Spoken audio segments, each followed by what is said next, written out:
Download this code from codegive.com, link in the description below. A comprehensive tutorial on creating an aluminum door lock handle hole. This tutorial will guide you through the process of creating an aluminum door lock handle hole, covering everything from design considerations and material selection to CNC programming and finishing. We'll use G-code examples for a 3-axis CNC mill to illustrate the process. Understanding the requirements and design considerations *. Before diving into the machining process, it's crucial to understand the functional requirements and design considerations of the handle hole. Handle type and dimensions *. The most important factor is the specific door handle you're using. Measure the dimensions of the handle's spindle, the square rod that passes through the door, and the escutcheon, the decorative plate that sits flush against the door surface. Common spindle sizes are 8 mm, 7 mm, and 9 mm, but always verify. Escutcheons can be round, square, rectangular, or custom shaped.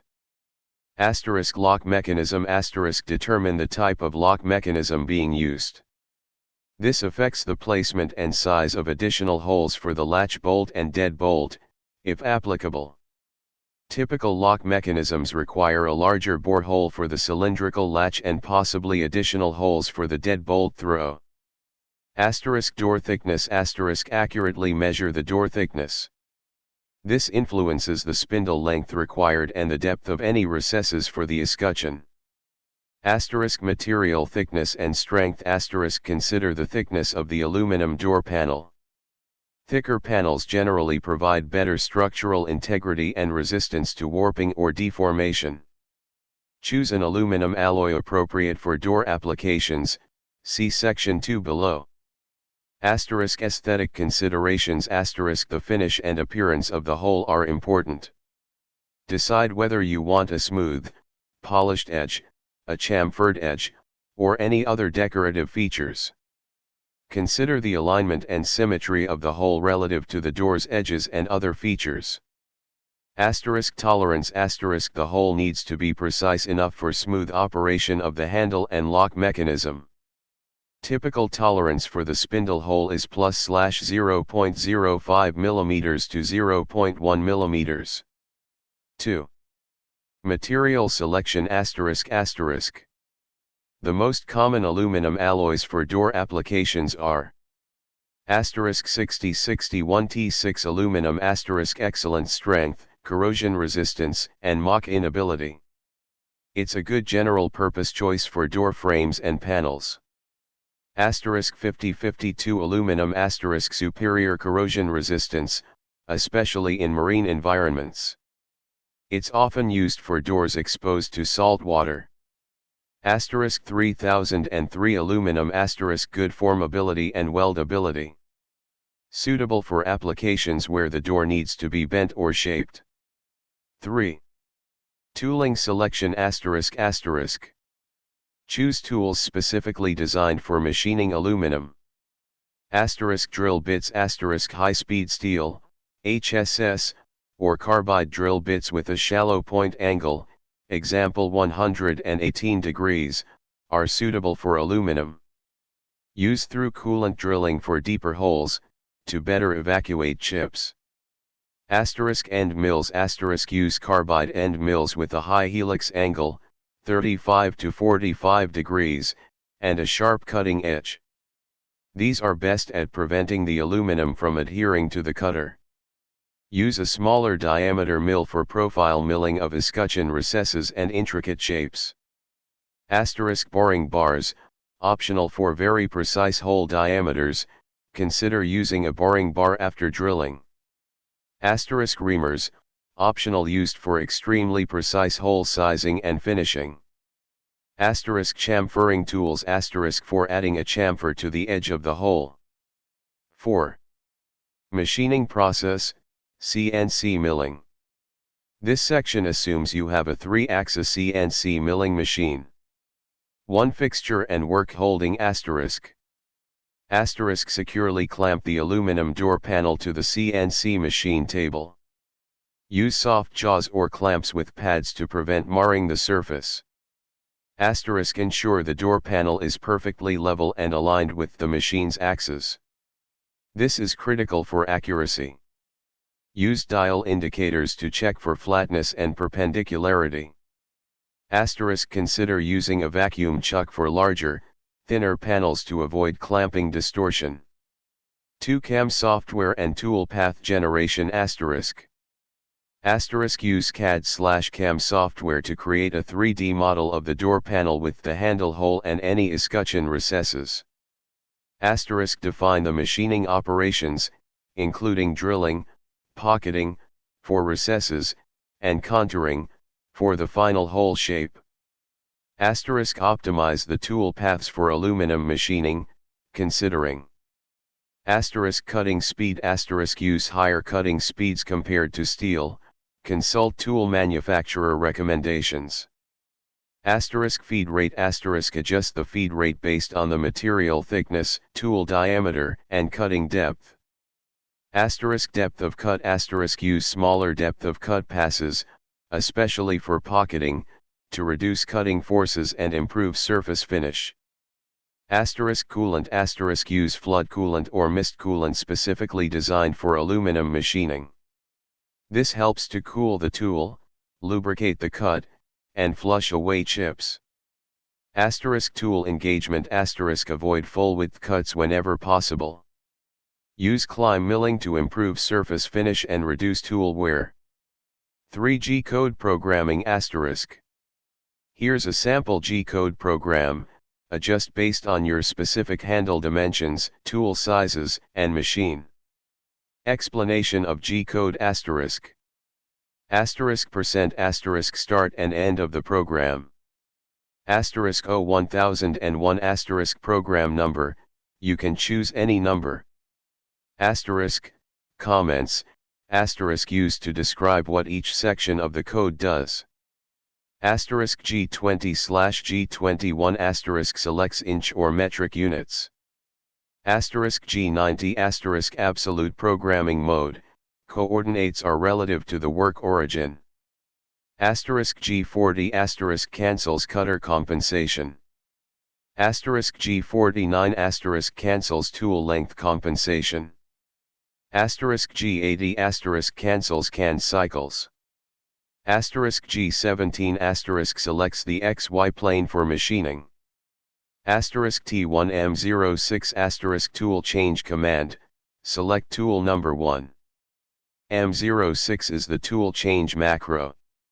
G43H1 activates tool length compensation using offset number 1, defined in your machine's tool table. S3000 M03 starts the spindle at 3000 RPM in a clockwise direction. G54 selects the work coordinate system, you'll need to set the work offset in your machine's control. G00X Y rapid traverse move to the specified coordinates. Used for positioning the tool quickly.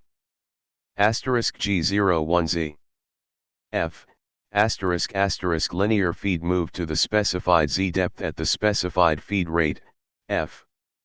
Used for cutting. G83Z Q F peck drilling cycle. Drills a hole in increments, Q, to break chips and improve coolant flow. G03X Y I J F circular interpolation in a clockwise direction. X and Y are the endpoint of the arc, and I and J are the relative offsets from the starting point to the center of the arc, radius. G41 D01 starts cutter compensation left. D01 defines the offset value stored in the CNC controller tool offset table. G40 cancels cutter compensation. G91 G28 Z0 returns the Z-axis to the machine's home position in incremental mode. G91 sets incremental mode. G91G28X0Y0 returns the X and Y axes to the machine's home position in incremental mode. M05 stops the spindle. M30 end of program and reset. For running the program carefully load the G-code program into the CNC machine's controller. Double check all tool offsets, work offsets, and cutting parameters. Run a dry run, with the spindle off, to verify the tool path and avoid collisions. Turn on the coolant system. Start the program and monitor the machining process closely. Finishing and deburring deburring use a deburring tool or file to remove any sharp edges or burrs around the hole. Be careful not to scratch the surface. Sanding/polishing, optional if a smooth, polished finish is desired, use progressively finer grit sandpaper followed by a polishing compound. Anodizing, optional. Anodizing the aluminum provides a protective coating that enhances corrosion resistance and improves the aesthetic appearance. Clear coating, optional. Applying a clear coat can help protect the aluminum from scratches and oxidation. 6. Troubleshooting chatter reduce cutting speed, feed rate, or depth of cut. Increase rigidity by using a shorter tool or adding more support to the workpiece. Burrs use sharper tools, adjust the feed rate, or try a different cutting strategy. Poor surface finish reduce the feed rate, increase the spindle speed, or use a finer grit abrasive for finishing. Ensure proper coolant flow. Tool breakage reduce the feed rate, decrease the depth of cut, or use a more robust tool. Dimensional errors verify tool offsets, work offsets, and program accuracy. 7. Safety precautions always wear safety glasses to protect your eyes from flying chips. Use hearing protection when operating CNC machines. Keep the work area clean and organized. Follow the machine manufacturer's safety guidelines. Be aware of the potential hazards associated with machining aluminum, such as sharp edges and flying chips. 8. Advanced techniques high-speed machining, HSM techniques can significantly reduce machining time and improve surface finish. This involves using higher cutting speeds, feed rates, and smaller depth of cut passes. Requires a machine and CAM software designed for HSM. Adaptive clearing Adaptive clearing is a CAM strategy that dynamically adjusts the tool path to maintain a constant chip load, resulting in more efficient material removal and reduced tool wear. Helical ramping use helical ramping entry for plunge cuts in aluminum pocketing operations to reduce cutting forces and improve tool life. 9. Key takeaways